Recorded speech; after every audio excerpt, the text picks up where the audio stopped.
ये कहानी काफी आगे की वजह जहाँ हर चीज मॉडर्न एडवांस्ड है और इंसानों की सहूलियत के लिए आसपास की हर चीज एआई है जो इंसानों की मदद करेगी हर काम करने में। एआई यानी आर्टिफिशियल इंटेलिजेंस जो एडवांस टेक्नोलॉजी होती है जिसे कंप्यूटराइज सिस्टम से बनाया जाता है, जिसे रोबोट आपके सारे काम करते हैं। ये भी सब इसलिए कर सकते हैं क्योंकि ये रोबोट की तरह काम करने वाली मशीन्स होती है। कैसा भी काम हो इंसानी जिंदगी का, ये सब मुमकिन कर सकते हैं। अब इस एडवांस दुनिया में हम कहानी की मेन कैरेक्टर रेचल नाम की एक लड़की को देखते हैं। उसके घर की भी हर एक चीज एआई थी जो पूरे घर को, यहाँ तक कि रेचल को भी चेक करके बताती है कि तुम्हारे घर की हर एक चीज बिल्कुल सेट है और तुम्हारी सेहत एकदम फिट है। जिसके बाद रेचल ऑफिस के लिए तैयार हो जाती है। ये जब ऑफिस गई तो हमें पता चला कि वो भी एक एआई मशीन्स बनाने वाली कंपनी में काम करती है और वो काफी अच्छी पोस्ट पर है। घर में हम उसके हस्बैंड को देखते हैं जो एक ऐसा साइंटिस्ट है जो पेड़ पौधों के बारे में रिसर्च करता है, उन्हें उगाता है। पर क्योंकि हर चीज एडवांस्ड होने की वजह से उसका ये काम भी एआई ही करती है। रेचल के हस्बैंड ने एआई की मदद से अपने घर में बहुत सारे पौधे लगाए हुए थे और एक तरह का उसने ग्रीन हाउस बनाया हुआ था। क्योंकि एआई की वजह से वो फ्री ही होता तो अब वो एक कॉलेज में पढ़ाने लगता है। पर उसकी आदत इस एडवांस दुनिया में घुलने मिलने जैसी नहीं थी। वो अपने काम खुद करने का आदी था और ऐसे बार बार जब एआई उसके काम करते थे तो उसे अच्छा नहीं लगता था। अब रेचल जब दूसरे ऑफिस थी तो वहाँ मीटिंग हो रही थी। यहाँ रेचल सबको बताती है कि मेरी टीम ने एक और एआई बनाया है जो बिल्कुल आंख जैसा है। ये इंसान से सोचने की सलाहियत और फैसले कैसे लेते हैं ये सीख रहा है, क्योंकि आगे चल के ये इंसान के लिए असिस्टेंट या कहीं के एडवाइजर के तौर पर काम करेगा, जो इंसान को अच्छी बुरी चीज में मशवरे दिया करेगा। ये सुनकर एक वर्कर को हैरानी हुई। वो कहती है कि ये तो सारे इंसानों के करने के काम है। अगर ऐसी इंसानों की जगह एआई ये काम करती रही तो ऐसी तो ये इंसानों की जगह इस तरह ले लेंगे कि फिर इंसानों की नौकरी भी यही किया करेंगे और इंसान तो बिल्कुल फ्री ही हो जाएंगे। फिर हम क्या करेंगे, बेरोजगारी बढ़ जाएगी। तब ये सुनकर उनकी सीनियर कहती है कि ऐसा कुछ नहीं होगा, ये हमारी जगह लेने के लिए नहीं बल्कि हमारी मदद करने के लिए बनाए गए हैं। इंसान जहाँ है वो वहाँ ही रहेंगे। फिर मीटिंग खत्म होने के बाद रेचल जब अपने ऑफिस जा रही थी तो उसकी बॉस उसे बुला लेती है और कहती है कि तुम पिछले 2 सालों से काफी अच्छा काम कर रही हो और अब हम तुम्हारी प्रमोशन करने का सोच रहे हैं, यानी तुम्हारी पोस्ट पर और तरक्की देने का। लेकिन वो देने से पहले हम तुम्हारी फैमिली के बारे में जानना चाहते हैं कि तुम्हारा भी फैसला अपनी फैमिली को बढ़ाने का तो नहीं, यानी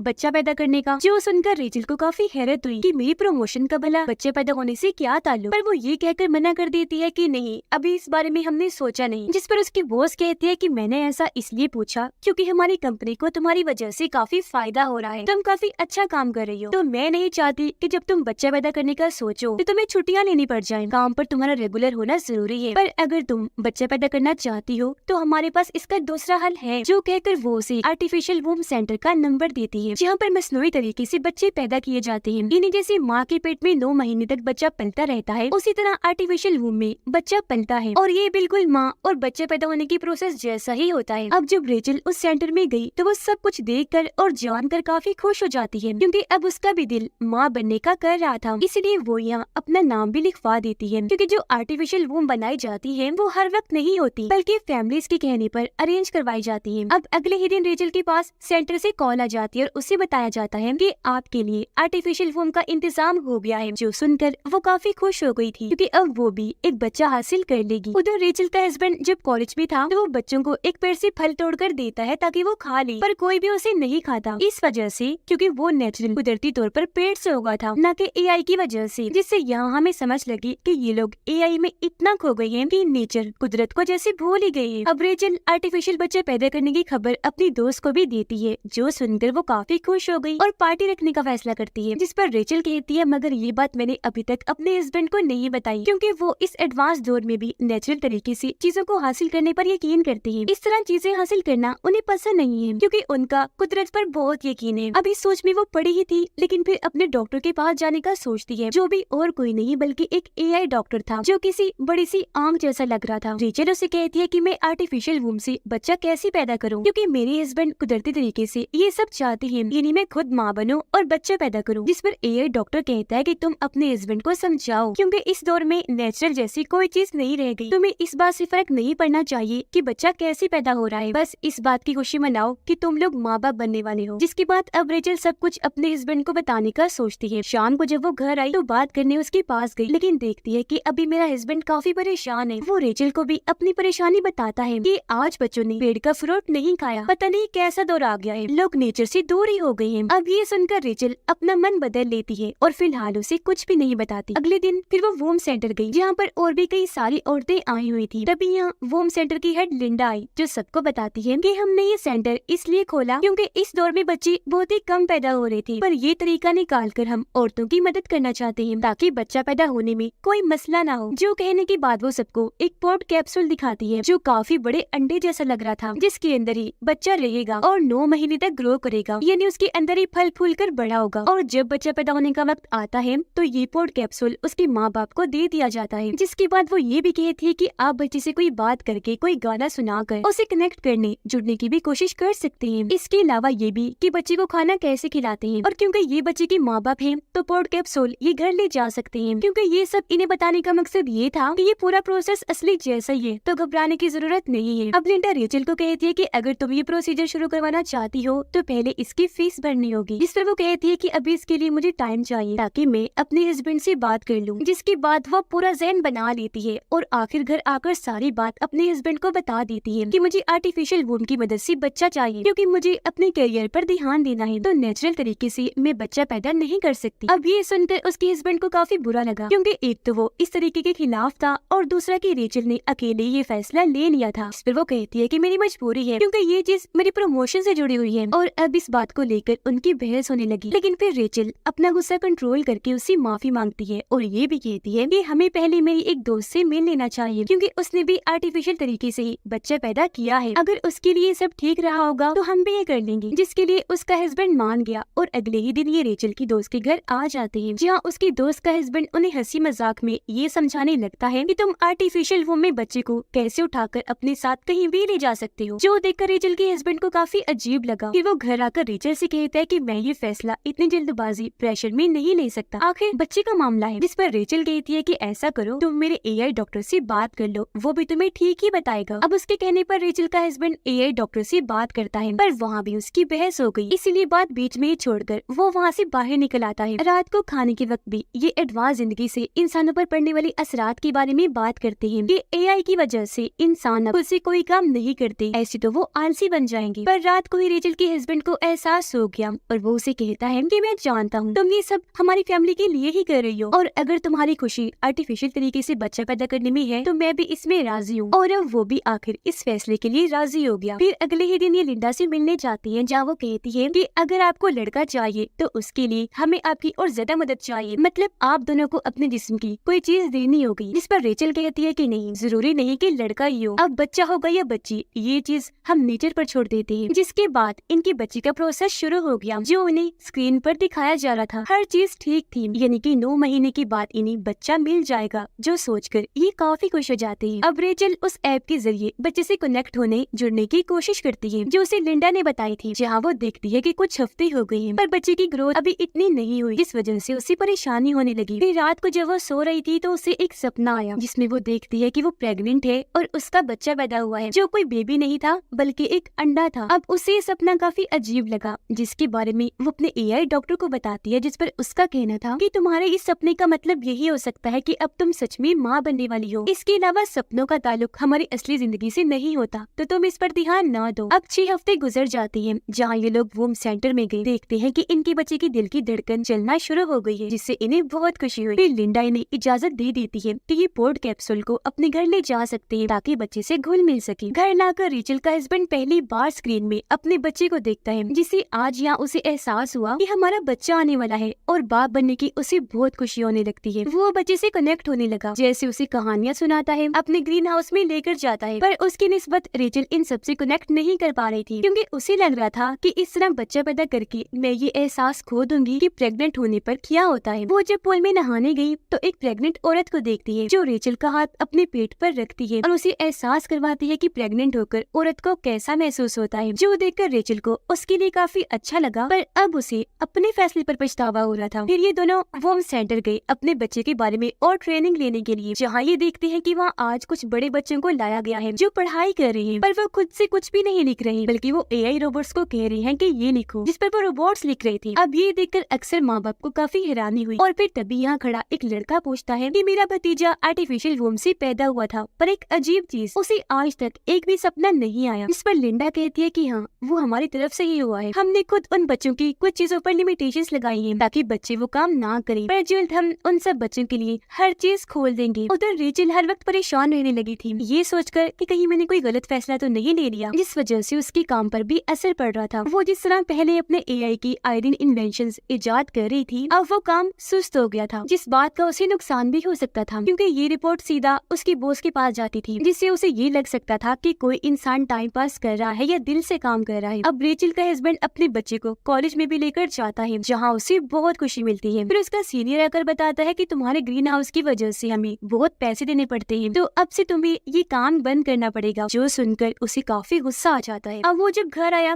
तो रेचल ये सोचकर काफी परेशान होने लगी थी कि आखिर मेरा हस्बैंड बच्चे से कनेक्टेड है, मैं क्यों नहीं। अपने इस सवाल का जवाब पाने के लिए ये दोनों एआई डॉक्टर के पास गई, जहाँ रेचल उसे अपना ये मसला बताती है, पर क्योंकि वो एक एआई था तो यहाँ वो इंसानों के इमोशंस, जज्बात को समझ नहीं पाता कि किसी से कनेक्ट होना क्या होता है। इसीलिए वो कहता है कि मुझे लगता है कि बच्चे में कोई गड़बड़ है, तो मुझे इसका इलाज करना चाहिए, तो इसे कुछ दिन के लिए यही छोड़ दो ताकि मैं इससे कनेक्ट होकर ये समझ पाऊँ कि ऐसा क्यों हो रहा है। पर अब इन दोनों को समझ आती है कि ये एआई है, तो हमारे इमोशंस को समझ नहीं पा रहा, इसलिए हमारा जवाब इसके पास नहीं। जो सोचकर ये यहाँ से चले जाते हैं। रेचल का हस्बैंड कहता है कि इसमें इतना परेशान होने वाली कोई बात नहीं है, तुम भी बच्चे के साथ वक्त गुजारो, फिर कनेक्ट हो जाओगी। ये सोचकर रेचल पोर्ट को अपने पेट के साथ बांध लेती है और ऐसे अगले दिन ऑफिस चली गई, पर उसे ध्यान नहीं रहता कि मेरे आगे पोर्ट बंधा हुआ है और वो गलती से सामने जाके टकरा गई, जिस पर सभी सीनियर्स उसे ऐसे घूरने लगते हैं जैसे उसने पता नहीं कितनी बड़ी गलती कर दी। अब थोड़ी देर के बाद रेचल की सीनियरों से कहती है कि तुम्हें पोर्ट कैप्सूल को घरे छोड़ के आना चाहिए था, जो कहकर वो उसे एक ऐसा कबर्ड दिखाती है जहाँ पर बहुत सारे पोर्ट्स पड़े हुए थे, जिनमें उन माँ के बच्चे थे जो सभी यहाँ पर वर्कर्स थी। सीनियर रेचल का पोर्ट भी यहाँ रख देती है, ये कहकर कि ऑफिस में सब काम करने आए हैं, इसलिए माँ को इधर अपने बच्चों से दूर रखना पड़ेगा, क्योंकि हमें ऐसी माँ नहीं चाहिए जिनका ध्यान काम पर ना होकर अपने बच्चों पर हो, क्योंकि ये ऑफिस भी पूरा एआई था, तो इंसान के जज्बात की यहाँ कोई कीमत कदर नहीं थी। अब कुछ दिन के बाद इन्हें अपना पोर्ट चेकअप करवाने के लिए सेंटर में लाना पड़ता है। एक दिन रेचल को फिर से सपना आया, जिसमें उसने अपने बच्चे को उठाया हुआ था और वो समंदर किनारे रेत में घूम रही थी। उसने बच्चे को अपने सीने से लगा लिया। इस एहसास को महसूस करके उसे बहुत अच्छा लगा, जिसके साथ ही उसकी आंख खुल गई और अब उसे समझ आई कि मैं भी बच्चे से कनेक्ट हो रही हूँ। और उसे ये अंदाजा भी हुआ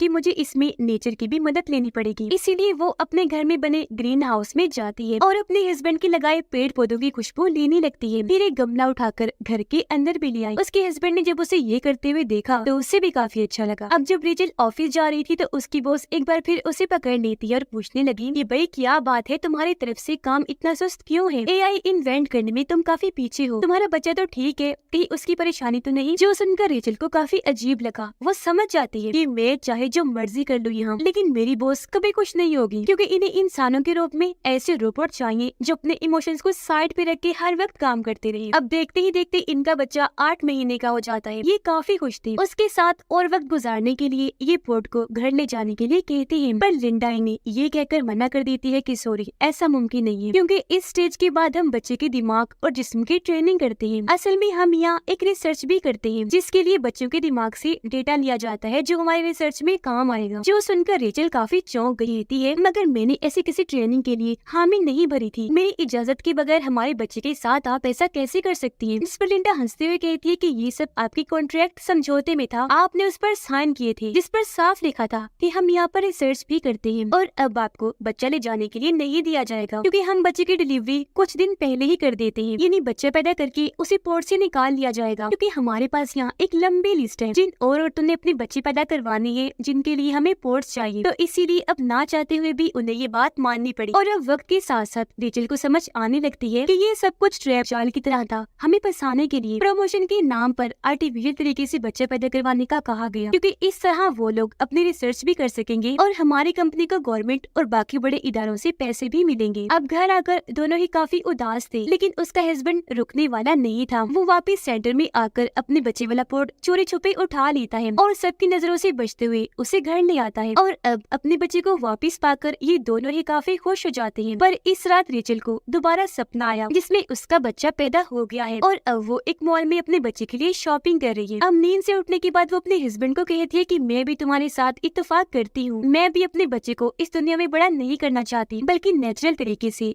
नेचर में बड़ा करना चाहती हूँ, जैसा तुम भी चाहती हो। इसीलिए फैसला करती है कि यहाँ शहर से दूर जो गाँव में हमारा घर है हम वहाँ चले जाएंगे, जहाँ सब कुछ नेचुरल है अभी तक। पर इससे पहले उसका हस्बैंड आखिरी बार लिंडा से बात करने जाता है। कहने लगा कि आप हमसे और ज्यादा पैसे पैसे ले ली, लेकिन बच्चा 9 महीने के बाद ही पैदा होना चाहिए, जिस पर वो मना कर देती है। इसलिए अभी लोग गाँव वाले घर में ही जाने को सही समझते हैं और अगले ही दिन सफर पर निकल जाते हैं। इनका सफर काफी लंबा था, इन्होंने खूब इंजॉय किया, जिसके बाद ये अपने गाँव वाले घर में पहुँच जाते हैं। कुछ दिन इन्होंने यहाँ गुजारे और अब 9 महीने हो जाते हैं। एक दिन पोर्ट में ये देखती है कि बच्चा ऊपर नीचे हो रहा है, जिससे ये काफी खुश हो गई, क्योंकि अब कभी भी बच्चा पैदा हो सकता था। पर इसी रात अचानक ही पोर्ट का सिस्टम बंद हो जाता है, जिससे रेचल काफी घबरा गई। तब उसका हस्बैंड तसल्ली देता है कि परेशान ना हो, ये पोर्ट 2 दिन तक बिना एनर्जी के भी रह सकता है, बेबी खुद ही कभी भी पैदा हो सकता है। फिर अगले दिन रात को जब ये सो रही थी तो पोर्ट में से अचानक आवाजें आने लगी, यानी कि डिलीवरी का वक्त आ गया था। जी हाँ, बच्चा पैदा होकर पोर्ट से बाहर आ जाएगा, पर इसके लिए इन्हें कोड डालना था जो इन्हें याद ही नहीं था। ये परेशान हो गई, पर उसका हस्बैंड दिमाग लगाता है। वो बड़े ध्यान से पोर्ट के ऊपर वाला हिस्सा तोड़कर आखिरकार बच्चे को बाहर निकाल ही लेता है, जिसे देखकर ये दोनों बहुत खुश हो जाते हैं, क्योंकि उनका बच्चा सही सलामत पैदा हो गया था। ये सीन काफी इमोशनल था, इनकी आंखों में आंसू थे, क्योंकि आज आखिरकार वो माँ बाप बन ही गए थे और उनका लड़का हुआ था। और अभी वैसे अपनी जिंदगी गुजारने लगती है जैसी एडवांस दुनिया से पहले थी, यानी बगैर किसी मशीन की। कुछ दिन के बाद रेचल उस पोर्ट को बॉक्स में बंद करके सेंटर में भिजवा देती है, और अब ये फैमिली क्योंकि पूरी हो गई थी तो हंसी खुशी अपनी जिंदगी गुजारने लगते हैं, नेचर की खूबसूरती में, एडवांस टेक्नोलॉजी के माहौल से दूर। और इसी के साथ इस फिल्म की कहानी यहीं पर खत्म हो जाती है।